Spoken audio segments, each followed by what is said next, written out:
భక్తిగా చలామణి అవుతున్న తమ్ముడు, భక్తిగా చలామణి అవుతున్న చెల్లెలు, భక్తిలో కొనసాగుతున్న నా సహోదరి సహోదరులారా, ఏది మన భక్తి?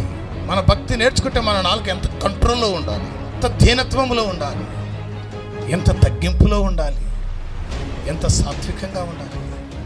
నా దగ్గర నేర్చుకోమంటాడు. ప్రయాసపడి భారమును మోసుకున్న సమస్తము జనులారా, నా యొద్దకు రండి, మీకు నేను విశ్రాంతిని కలగజేస్తాను. కింద రాస్తాడు, నేను సాత్వికుడును, దీన మనస్సు కలిగిన వాడును, నా కాడి ఎత్తుకుని నా దగ్గర నేర్చుకోమన్నట్టు.